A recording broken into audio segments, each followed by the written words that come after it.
At the end of 2023, I set an ambitious goal of saving 150,000 Norwegian kroners in 2024. To put that into perspective, that's about 27% of my income before taxes and roughly 37% of my income after taxes. It was a bold goal. I knew that from the start, but I've always believed in setting high goals. I work like that. I want like almost unrealistic goals. I know not everyone works that way, but I work that way. That leads me to strive for more. I knew that my salary from my corporate job wouldn't cut it, like it wouldn't be enough for me to reach this goal, so I had to get creative. And for the past few years, I've been trying different side hustles and trying to make money of different things. Some of those have been successful, I would say, and some of those have not. But that's an important part of the process. You learn what works for you, right? So in the end, I made nearly 70,000 Norwegian kroners this year, and that I'm really proud of. It felt amazing to see that the efforts I put in paid off. But even with that extra income, I didn't reach my goal. So why didn't I hit 150,000 Norwegian kroners in savings? Well, there are many reasons, and some of them are in my control and some of them are not, like everything in life.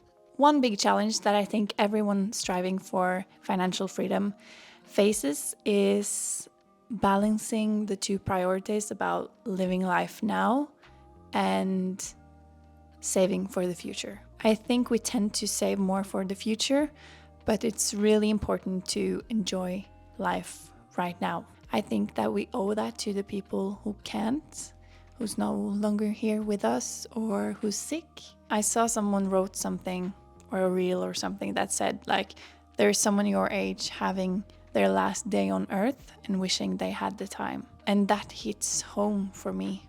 This year, for example, I could have saved more by skipping backpacking the Philippines, by not going to Scotland, and by not attending the Seagate Festival in Budapest.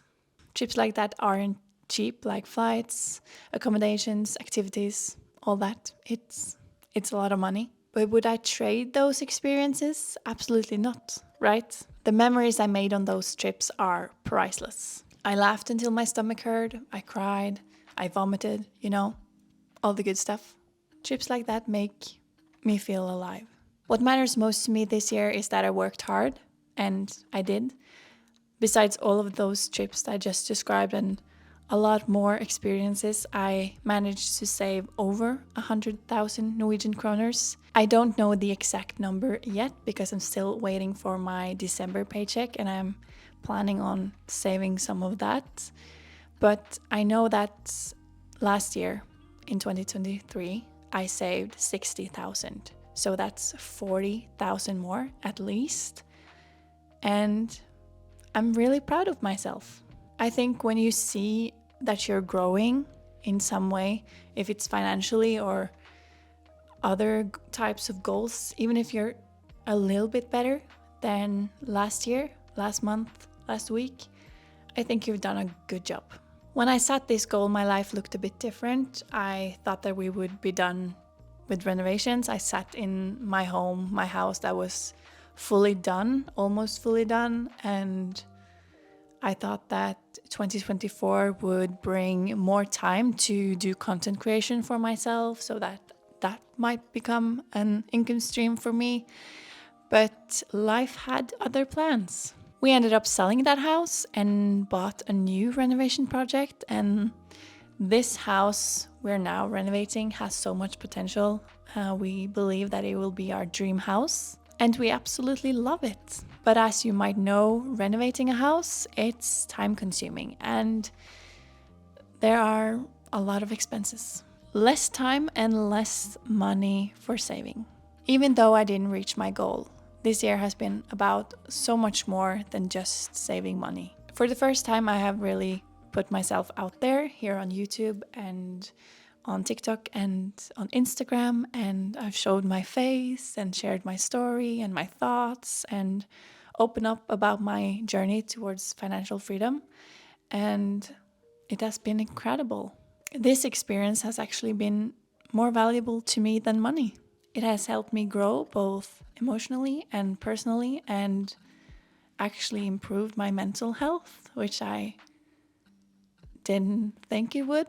I came to a point that is actually really sad when you think about it, that I thought that, you're afraid of people, right? When you're putting yourself out there, what people would think. And I just came to a point where I thought that people can't really say anything to me that I'm not already saying to myself. So why don't I just try this? Like it can't get any worse. And the funny thing is that it improved. Like it's better now. It's better than it's been in like probably 10, 15 years. Like I'm starting to like myself, maybe because I'm truly myself now. I do what I want to do, and like my body and my mind responds well to that. And reaching financial freedom one day wouldn't have done that to me. Changed my mind that way, and I'm very grateful. And I thank everyone who watches this video and supports my channel and my social media, because it's a scary place. It's still a scary place, but I feel better. So I will continue to do so. So with that in mind, I've learned this year that progress is so much more important than perfection. I didn't save 150,000 Norwegian kroners this year, but I saved 40,000 more than last year. I didn't go viral. I haven't succeeded on social media yet with my content, but I've improved my mental health and the way I look at myself. I mean, priceless. I think we should lower the bar a bit for ourselves and be proud of what we do accomplish in a year, because it's actually a lot if you think about it. For anyone watching, if anyone's watching, I will encourage you to set big goals, even if they scare the living shit out of you. Because even if you fail, or if you haven't reached that goal yet in a year is short, you give yourself some time. But the growth you experience along the way can be life-changing, I think. Thank you so much for being a part of my journey by watching this video. If it gave you any sort of value, I would highly appreciate a like, a subscribe, a comment. We're now going to look towards 2025, and if you have any goals, I would love to know them, and let's work on them together. See you next time!